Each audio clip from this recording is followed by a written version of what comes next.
There we are. So thank you very much for joining us. Deschutes County Legislative Update. This is Friday, 11th, 2025.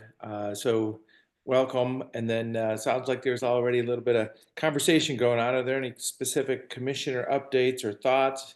Is Commissioner Chang with us? I don't see that he's joined yet. Okay. So this is a 7 a.m. call today. It's at 8 o'clock. Thank you very much for notifying me at the end of the day yesterday, because I had the agenda in my hand and I didn't even pick it up till the end of the day yesterday. That it was 7 o'clock. Yeah. There is the dental bill. I was at the Health Council meeting yesterday that according to a couple of people that have really historically been involved in dental in the state, that I'm hoping it'll be on our list. I'll send it to Jen later, but they felt that it was really important if we could get behind that bill. Yeah, send us the bill number. We'll add it to the tracking list, and I'll take a look at it over the weekend. Thanks. Thank you, Doug. Yep. I was in passing yesterday, Lapine Rodeo folks mentioned a Senate Bill 771, which is a capital bill for small rodeos. And when they heard about it, they were real excited. So I haven't looked into that yet, but 771, it's another one of those financial asks. I know it's a good one. Sounds like a good bill for Central Oregon. Yeah. Yeah, if it gets funded. So as I said, I don't know the status of it, but let's look into that. Just see if it's alive now, because this is the moment we need to learn if things are happening, if they're going to proceed or not. Okay, it brought back the Ukiah Rodeo. I know that bill a couple years ago did bring back. Ukiah hadn't had a rodeo in since like my mother was riding in it. So anyway, it's been carrying on. So it's really nice for the community. Yeah. Well, and as I say, the Lapine Rodeo is, having a good time, planning for the future. So there's a great opportunity there for the small towns. So yeah, please proceed, Doug. Any big updates? We know this is kind of big crossover time, and we'll see where things go from here. Yeah, happy to give an update. This was the so-called deadline week. So we are past the deadlines, and what that means is that bills that were in non-joint committees essentially and did not receive a work session or failed at the last minute are dead for the session. So that happened to occur to a lot of bills. There was quite a bit of drama this week. There were, the maximum number of hearings and work sessions, 20 to 22 almost every single day. It's interesting if you compare Monday's hearings schedule with last Wednesday's hearing schedule, there are half the number of hearings taking place this next Monday, and that's because committees have largely wrapped up their business on their chambers bills. There was drama in the building during the week. There were a couple minority reports offered on bills on the floor, which were kind of interesting. And then there are threats of minority reports. So stay tuned for more drama on the House and Senate floors as we get through the week. Or get through the weeks. I think the big news of the week, and we did talk about this a little bit yesterday in the COACT meeting, where Commissioner Adair and Commissioner Chang were there, is the transportation package. I know we talked about it a little bit last week, but it was fleshed out a little bit this week. Chris is on the call. Maybe we can talk about that a little bit towards the end. I do think this will be a major point of discussion going forward as we barrel towards the end of the session. So that's a key issue going forward. One of the other issues in a committee that didn't die is in the House Committee or Joint Committee on Addictions, co-chaired by Representative Krupp. That committee is looking into some of the key programs that impact us, and we had testimony from Heather this week over there. But deflection is a big issue. Some of the bills that would modify the way we distribute funding for the Measure 110 situation are going to be considered in that committee. So that's a committee I think we'll spend an increasing amount of time following, tracking, working with over the next several weeks. So as those bills come through, I'd say to the staff, if there are modifications, changes, updates, improvements that you see would be helpful, let's maybe get on a specific call in the next few days and kind of walk through those. So I think those are two of the big issues coming up. The schedule from now on, next week will be heavy House and Senate floor sessions to try to clear the backlog of all the bills that passed out of committees, get them to the floor, get them over the other chamber. The bills that went to Ways and Means probably fall into a black hole for some period of time. Unless they change the process of the last few years, we will not know an awful lot about those bills until the waning days and weeks of the session. And sometimes we won't even know until the last day or two. So that's something to keep an eye on. And then the Ways and Means process continues. There's a hearing tonight in LeGrand. There's a hearing next week in Klamath Falls. So some of the South County people, if they're interested in testifying, it's downhill both ways from Lapine to Klamath Falls. So easy to get there. Might be worth going down and testifying. And then we'll see what happens as we get closer to the end of the session. Last thing on our end is we are going to go through the bill tracking list with the staff, and we'll update the list with bills that are still alive. So we don't, the bill list will probably shrink a little bit. So some of the bills we've been tracking are no longer under consideration because they did not meet that bill deadline. So I'll stop there, take any questions that people might have. Transient room tax bill that we had a roundtable about. I forget the number. What's the status there? Yeah, 3556 was one of those bills that did not advance. At the end of the day, there were work sessions scheduled and then postponed and carried over. And on the last day of the House Emergency Management Committee, it was the last bill up, and they did not take action on that bill. So the Restaurant and Lodging Association was leading the charge against even considering it. They did not want it to be moved to the Rules Committee or the Revenue Committee, and it died. There is discussion of a potential priority bill that might be introduced or an amendment to another bill in the House Revenue Committee. I don't know the status of that at this point, but at least at this point, the Orla folks prevailed. But yeah, so I was set up to testify in that, and they just stopped taking testimony after an hour or whatever it was. But you know, it's really the next percent that would matter for Deschutes County proper, which is the bill, the letter we put on the record. Just the fact that if we did another 70-30, it kind of gets, you know, we're well funded for marketing. We probably don't need that much more if we ever did it again. So. Which is fine. We're in a good spot in Deschutes County, and there is a lot of revenue that does flow from the transient room tax. And City of Bend's in the same spot. Yep. Okay. Thank you very much for that update.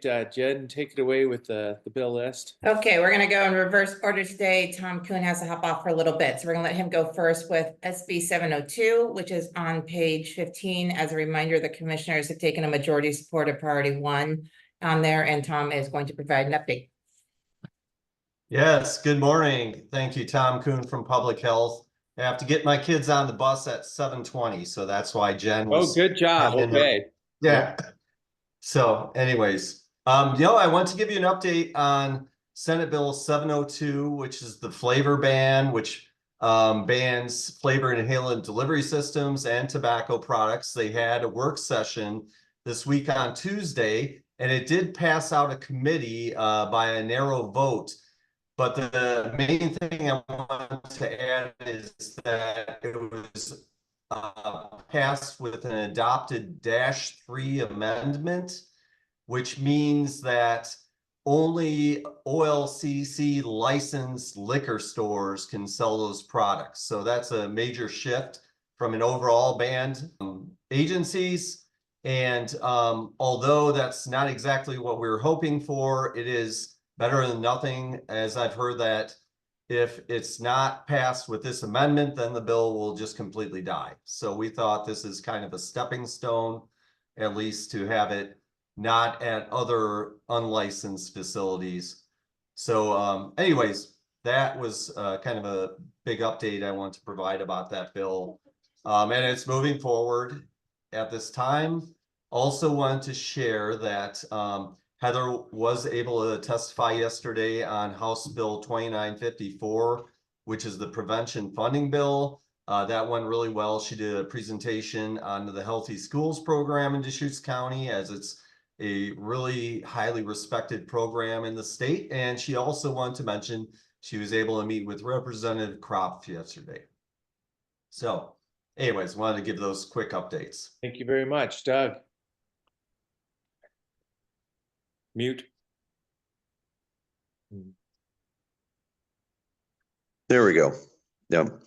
Thanks, Tom. Thanks for the update. I'll add that one of the arguments made by the advocates of the amendment for 702 was that at least that gets you hopefully some better oversight of the age of the person buying the flavored inhalant packet.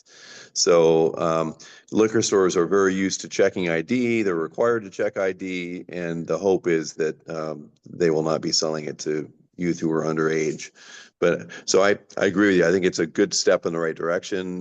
The impact of these flavored inhalants on youth brain development is unknown. There are lots of toxic chemicals in a lot of those packets that impact brain development, et cetera. So it's a good step, and gives us some level of security, at least for protecting the youth from those inhalant packets. Great, thank you very much. Thank you for the update, Tom. Sam? Okay, next, the next two we have on page 5 and page 6 that fall under CDD is where they landed in the bill tracker report. The first one is HB 3928, which allows counties to designate certain rural lands for rural housing development that are not subject to statewide land use planning laws. And Peter Gutowski is going to take it from here, I believe. Yeah, good morning, commissioners. Commissioner Dare, you testified on this bill, so I would yield the overview and your perspective, given the remarks you made on Wednesday. Okay, it's dead. The bill is dead. The people that I have been trying to support for an affordable housing project with single wide trailers where people could actually buy it and they want to do a first class operation, they're going to sell the land and go on because yeah, this was dead. Now, Doug was a little kinder about it. He said, oh, Patty, this was good. At least they let you testify. But, you know, I was surrounded on one side by 1,000 friends and on the other side by Landwatch that, you know, are totally against it. And yet this was going to be affordable housing. So, you know, it was just, it was like a 47-acre project. 47 acres to do something with affordable housing on a quality basis, but actually give people some kind of an investment in their future. We've got in the city of Lapine off of Finley Butte, both sides of the road, the private property owners put in single wides in a couple different acres, just about 2 or 2.5 acres. And they're all in, they're all leased, and a little bit higher rents from what they used to be out there, but the market supports it. So I'm just pointing out that fact. Doug, do you have your hand raised for this? Yes, and I actually remembered to turn my mic back on. There you go. Okay. I know my brain doesn't work as well at 7 o'clock in the morning. Oh, no. Yeah, I sat through the hearing, and of course, we've been tracking this bill closely. Representative Breeze Iverson introduced the bill and has brought it up in the Central Oregon Caucus. So we've had quite a few discussions on the bill. I agree it is dead and not likely to be resuscitated this session. Although one thing that was unusual is that the chair of the committee, Representative Pam Marsh, who is from Phoenix, Talent, Ashland area in Southern Oregon, indicated a willingness not only to keep working on the concept, but to put together some sort of an interim work group. So if the commission is interested, I will advocate for someone from the county to be involved and engaged in that work group during the interim. I'd also say that maybe we can reach out to Representative Breeze Iverson and indicate our willingness to support or watch the bill as it goes forward. Don't know where it's going to lead, as Commissioner Dare pointed out. 1,000 Friends of Oregon and Landwatch have their heels dug in on this. I expect they will continue to have their heels dug in on this, but certainly it's a great opportunity to consider how do we create additional housing in a housing limited area. So certainly happy to keep an eye on it. I know Representative Breeze Iverson is not going to give up on this concept. One of the visions I have is in the rural areas, well, you know, just the vast areas of the state of Oregon we could be adding little bits of housing in multiple places, which wouldn't be very disruptive, which would provide housing for people with high-speed internet and home delivery opportunities and opportunities to work from home. My point is, Eastern Oregon, just a little bit of housing in a bunch of places, all of a sudden we may have something there. But we're pretty much locked down by a one vision land use system still. So I support enthusiastically also Commissioner Adair. Thank you. I mean, these are local people that actually wanted to answer the need and give people, something to do. And Doug, honestly, I'm wondering about Burns. What are we going to be? I mean, they're a couple hours over from us, but I really worry about them. I believe 70 homes, 80 homes were ruined.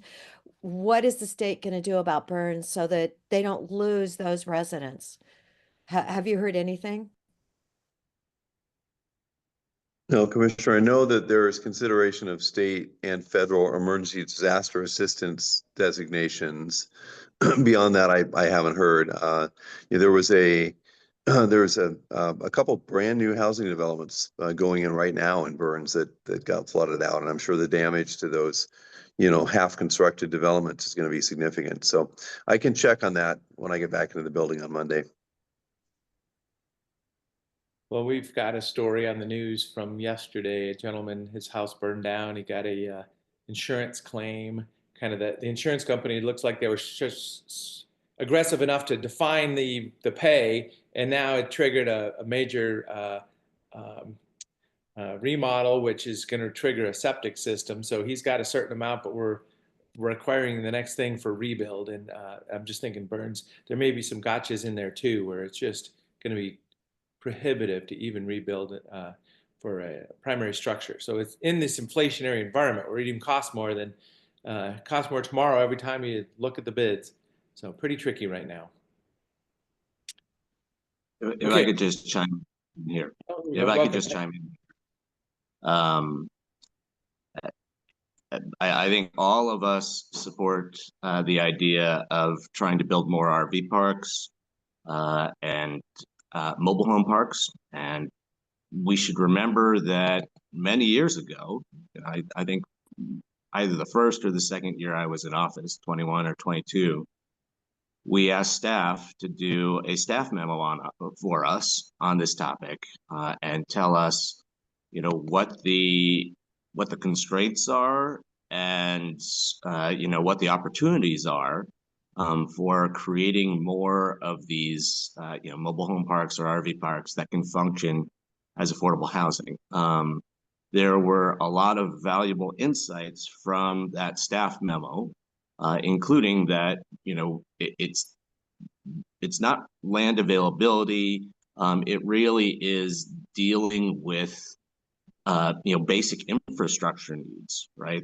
So we can expand mobile home parks, we could have more RV parks if we can deal with septic adequately, if we can deal with water resources adequately.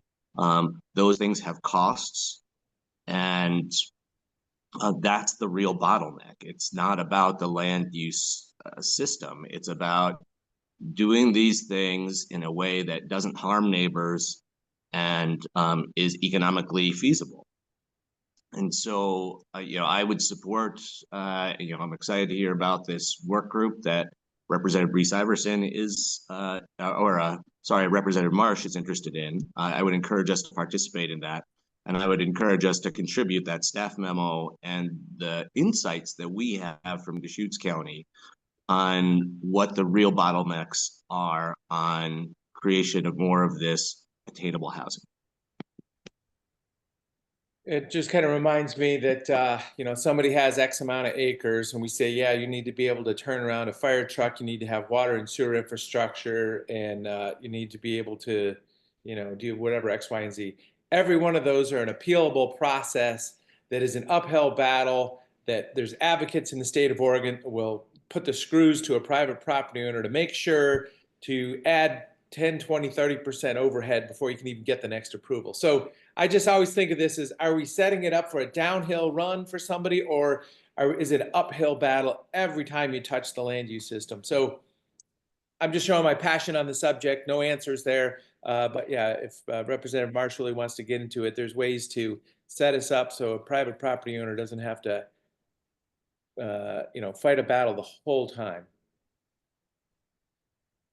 Thank you very much. Bottom line is that to build things, to have adequate infrastructure costs money. And I would say that is the real bottleneck to having more of these mobile home parks and RV parks in our community right now. It's just like all other affordable housing. If that's a different view. Go ahead. But that's fine. And you have a different view, that's fine.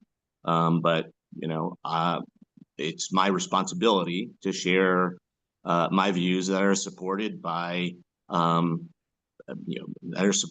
research that the county has done on this topic.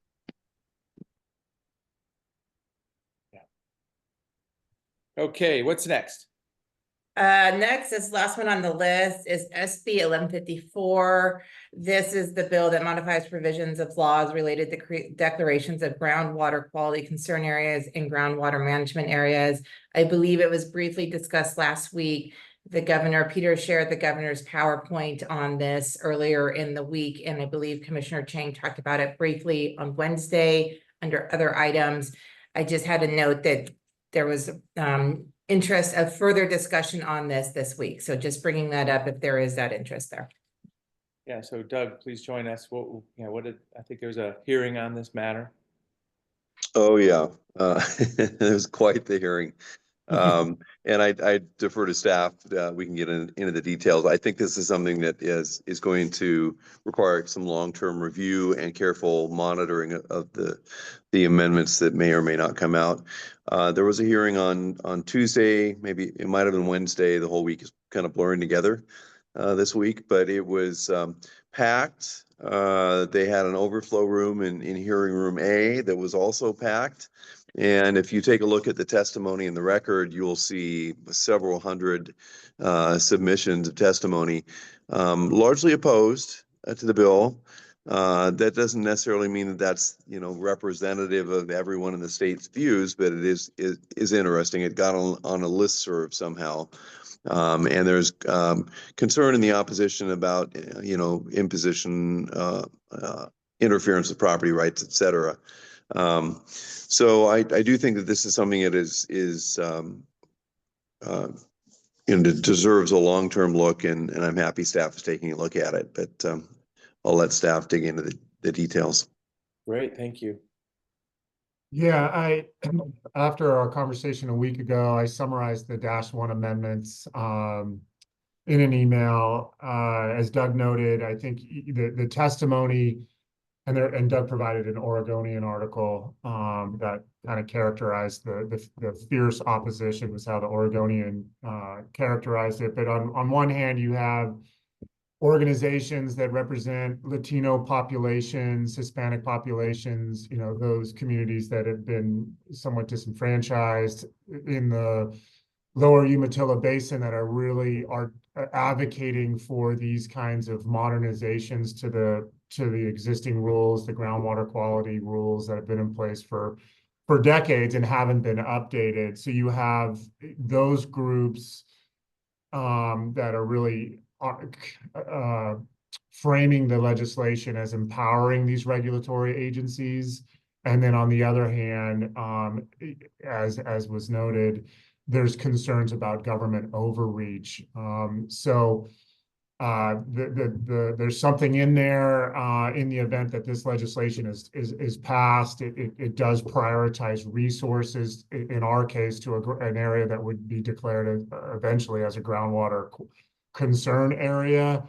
So to the extent that there is funding, Southern Deschutes County would be the recipient of those funds to help specifically upgrade and retrofit septic systems. But clearly I think there's a lot of concern, not just of the labeling of what it means to have an area called a groundwater concern area, but the sensitivity of state agencies that, on the face of it, right, could compel property owners or, you know, to retest their wells, to retest their septic systems. And there's a lot of sensitivity to how that would be executed, just under the guise of, you know, government overreach and sensitivity of property rights.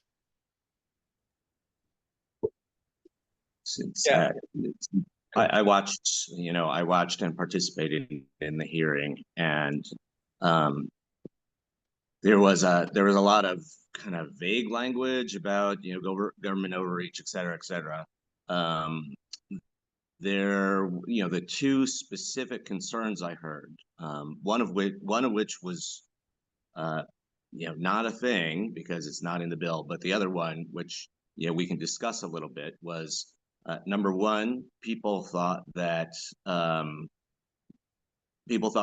state was going to meter their wells, and that's not a thing. It's not in the bill. There were many of the people who testified were saying, you know, you can't come meter my well, and you know, the bill sponsors were saying, like, it's not in there.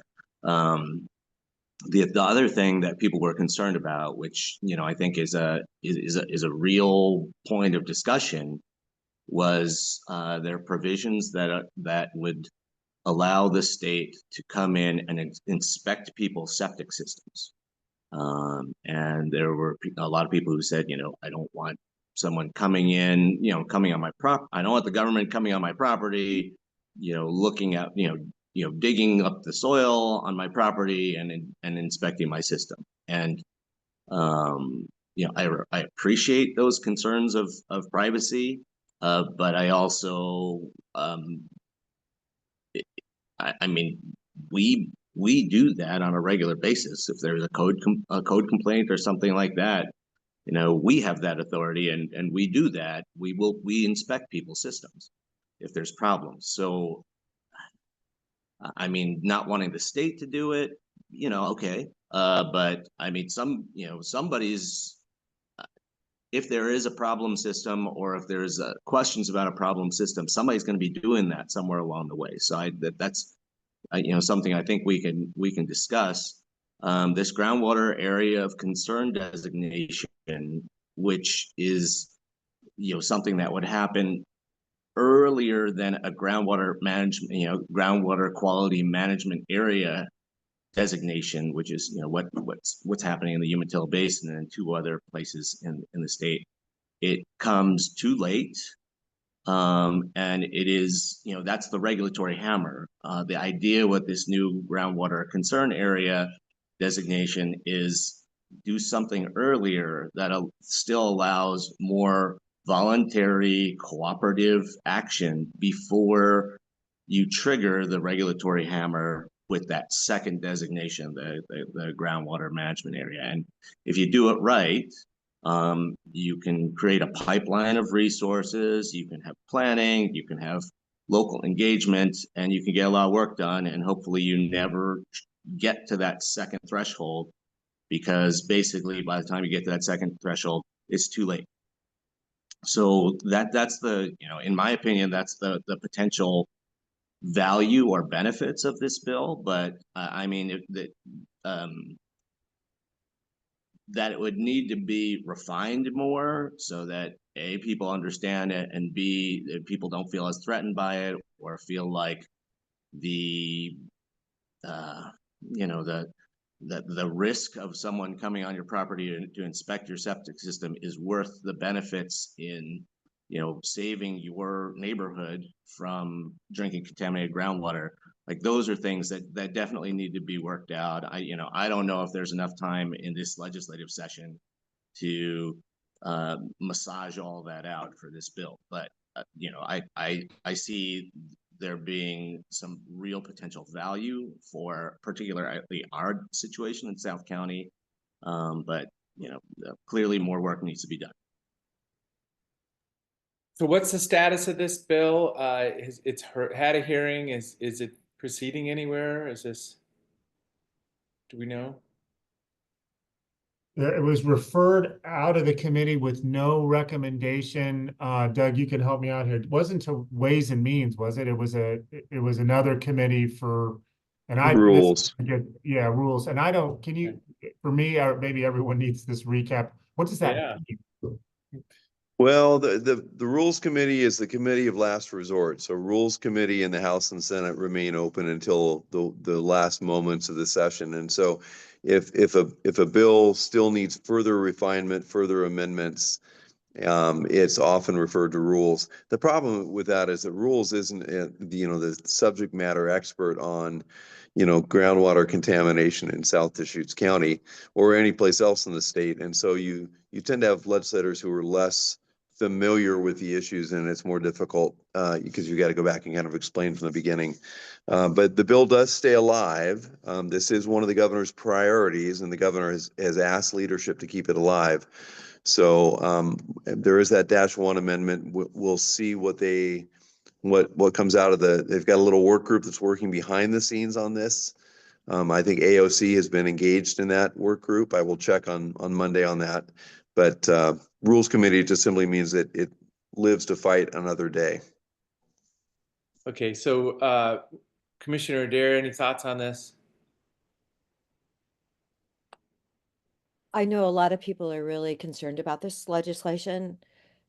I still I want to keep doing what we're doing, keeping it on #1, but I want to be neutral to see what. That's where I thought, yeah, that's where I'm concluding also. So yeah, let's keep an eye on this. No need to engage specifically. There's some value in the concepts of what we deal with here in Southern Deschutes County, but it sure would matter how it evolves, is what I'm thinking. Commissioner Chang? Could I just ask Doug, so it's referred over to rules. Does that mean that work stops on the bill, or that it's static now? Or does that mean that there are legislators who are still tweaking and refining it, and there might be like a -3, 4, 5 between now and when rules takes it up? Yeah, the latter, Commissioner. It's still alive and has the possibility of moving. And I assume that the proponents, including the governor's staff, Chandra Ferrari, who testified in support of it, Jeff Huntington, et cetera, will be working with Senator Golden and others on the bill, I assume, moving forward. Great. Well, okay, so I mean, there would be value in us not just passively sitting back and watching and waiting, but actively engaging in that discussion, because the governor's office said to me, like, we see South Deschutes County as like a great example of why you need this new designation that spurs more voluntary action and spurs more like a pipeline of funding to proactively address a situation before you get to a groundwater management area well, let's designation. So I mean, if they're trying to do it in part for us, then we have the opportunity to make the legislation better so that it's closer to something we would support. Yeah, Commissioner, thanks. I think Peter and I can dig into this today and Monday and find out exactly where it is in the process and what amendments might be under consideration, and maybe provide that for the commission in time for your next meeting. So as I say, this is that same concept. Are we trying to push a boulder up a hill, or are we going to set it up so a community can look at the downhill path for trying to fix some of these things? Some of it is just picking out a rural neighborhood and saying, what if we put sewers here? And if we were going to put sewers in, let's put waters in here. And then all of a sudden we have premier rural neighborhoods. And then you could even set up a scenario where a future could be a paved road that's maintained. And then a lot of things are knocked down, and it's a very wonderful atmosphere to be able to live in. Every city is growing. Central Oregon cities are growing, and the urban growth boundary limits the property sizes to the world's smallest lot with the biggest house that'll fit on it. why don't we empower these 1 acre lots to really just spread their wings and be a enjoyable place and fix the groundwater issue, obviously, because that's the common ground here. But as I say, I always cringe when we think, okay, well, government's going to study the problem, government's going to come up with resources, and government's going to conclude what you need to do. We might need to just step back a little bit. So it's a great conversation to have. This bill specifically creates opportunities to expand wastewater and water districts outside of incorporated cities and outside of unincorporated urban areas. So I think we should be focused on those provisions and working them hard to craft them so that they would benefit us. So yeah, maybe you and I can work together, find some real positive common ground, and advocate to the state to do good things for the people of Deschutes County. So at this time, yeah, let's call it a #1 priority, neutral, be engaged. I support that whole concept. If there's amendments being discussed, let's be engaged with that. Okay, so that was all for the bill tracker report. So there's a couple of letters. First one up is opposition for Senate Bill 1159. This is relating to the creation of an additional investigative body called the Children's Advocate. I believe DV spoke with you all last week on this, and there was interest in signing on. I sent the draft letter around earlier this week. DV's out of the office, so she can't speak further to it. I heard back from Commissioner Chang, who's in support of signing, and I'm just touching base with Commissioner Dare and Commissioner DeBonne to see if there's support for signing the letter as written, or if you would like your names removed or anything edited in the Or letter. opposition. Yep, opposition for Senate Bill 1159. Yeah. Doug has his hand up. Maybe Yep. it's for something different. I don't know. And I do support signing this letter. And yes, DV did clearly explain what was going on. So thank you. Good. Yeah, Doug. Yeah, I just jump in. I also wear the hat of working with a lot of the children's programs, including JBAR-J, and they're firmly opposed to this bill, not because the concept isn't good, but because the concept isn't what the bill does. It's got a very innocuous sounding title, Children's Advocate, but if you really read into the bill, it's a heavy-handed bureaucratic regulatory investigative agency that has subpoena power to come into your little nonprofit program at any hour of the day, demand interviews with your staff, with youth, with children, and there's no oversight of this new position. It's really kind of a shockingly broad bill. Other legislators had the same problems, including both Republicans and Democrats on the Human Services Committee.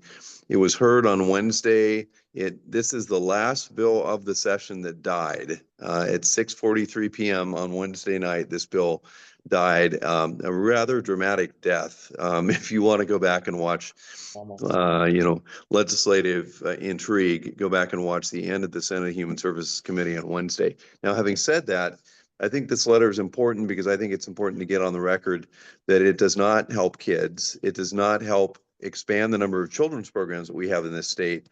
And just in case a priority bill gets introduced or an amendment is introduced someplace else in the session, I think having the commission on record against this concept makes sense.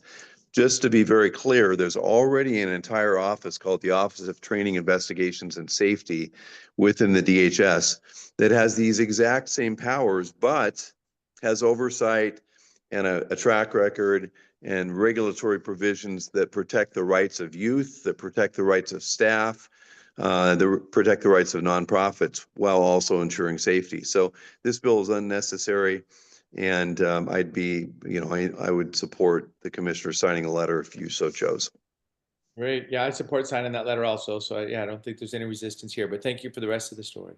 Great. I'll send it around for signature. And then last up, we have Eric Kropp here to talk about a draft letter that he submitted regarding Living with Fire.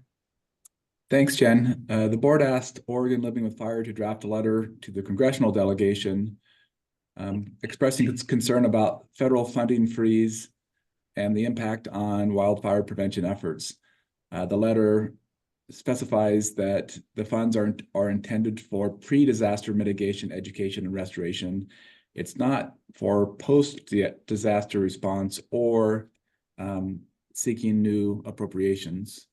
So the draft letter is open for discussion. So my thought is that, I mean, things are way too dynamic right now. I'm hesitant to step in and say anything. I mean, I'm just kind of neutral on this concept. Any other thoughts? I'm just happy that they're actually putting the call out for doing more logging. So, yeah, asking for money from the federal government at this moment in time.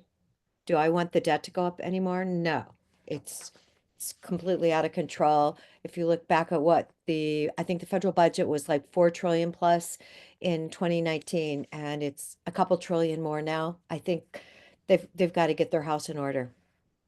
And I don't know why this letter doesn't mention that we burned 1.9 million acres. They've got all these other little fires. I'm like, well, let's just tell what we really did this last year.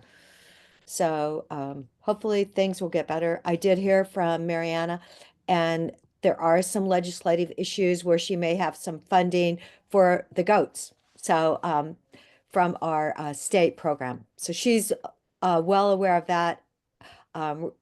Ask that I keep talking to her about. So anyway, hopefully I can get some money for those goats in Terrebonne to start working here in Deschutes County. Would you sign a letter like this or not? No. Yeah. Okay. Commissioner Chang. I'll take the letter and just make it for me. That's fine. I would say that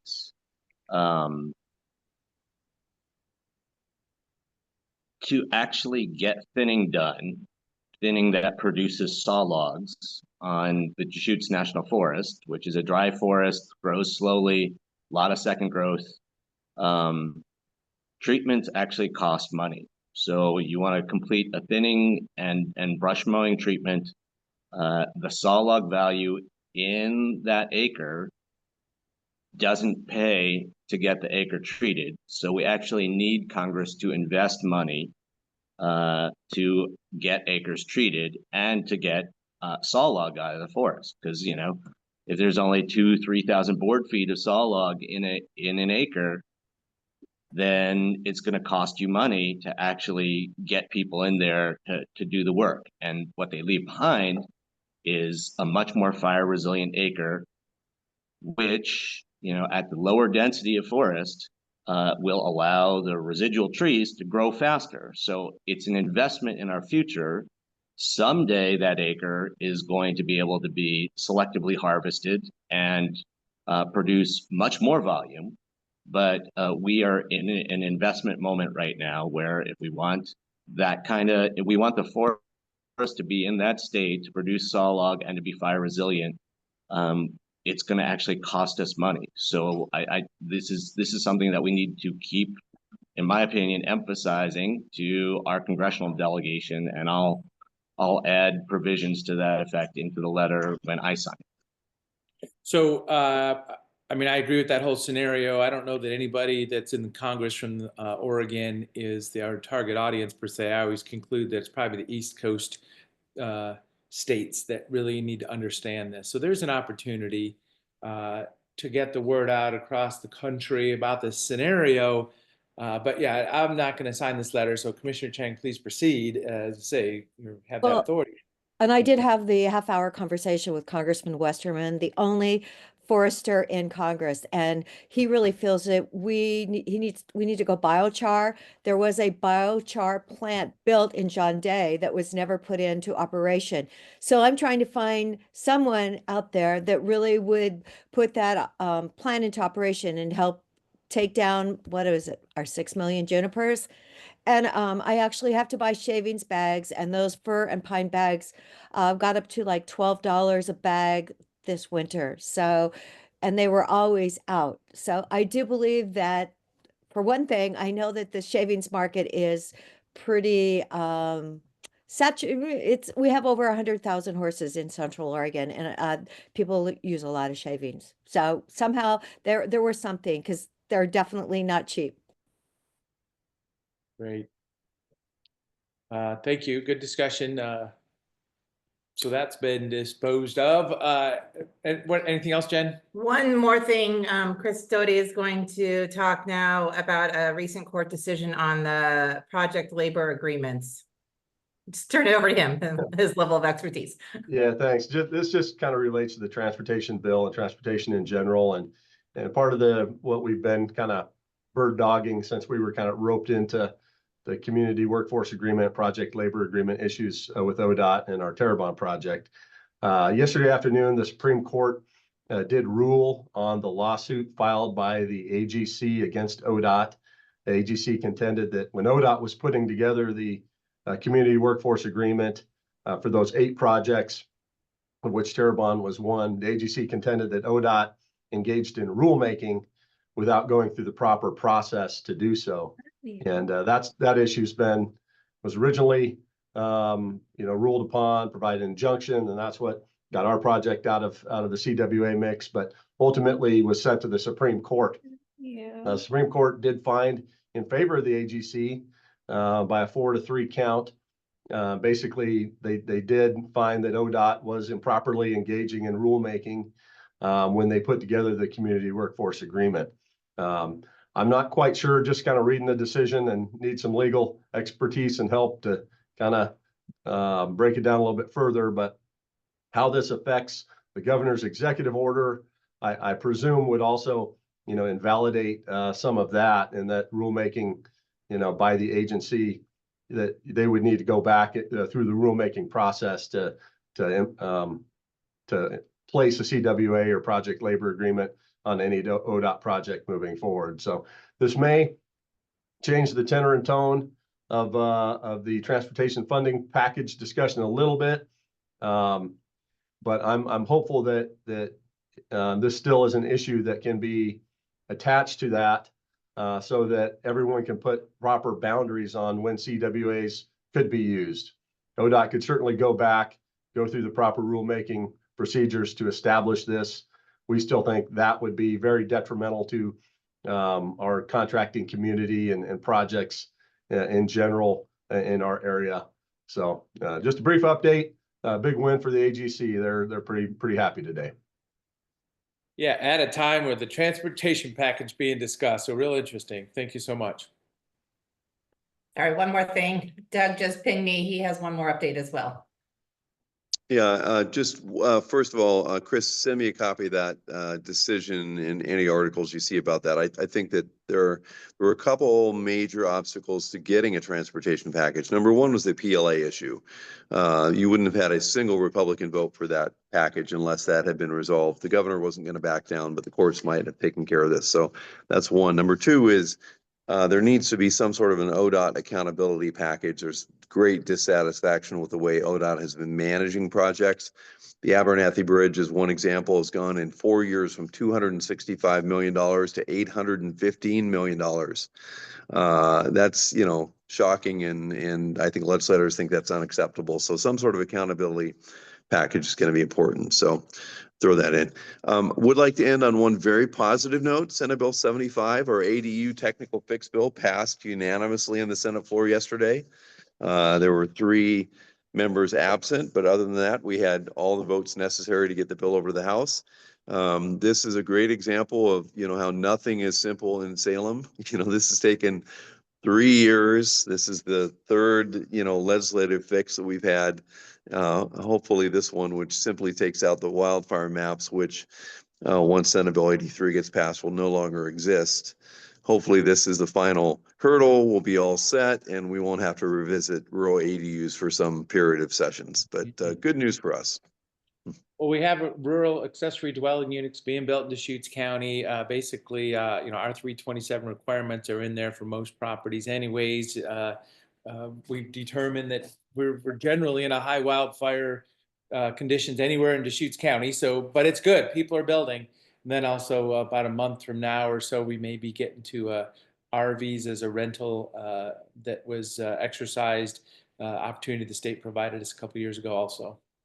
So maybe some housing opportunities. And in fact, for some of the homeless folks, people that are long-term unsanctioned camping in the forest, my message right now is, maybe get a little bit more ready for a private market rental. If there's opportunities out there, make sure you're ready for them. So that's where we could maybe be able to go for some folks here right now. Kind of like safe parking, but with a private property owner. Okay, with that, anything else for this meeting? Seeing none, have a great day. Take care, everybody.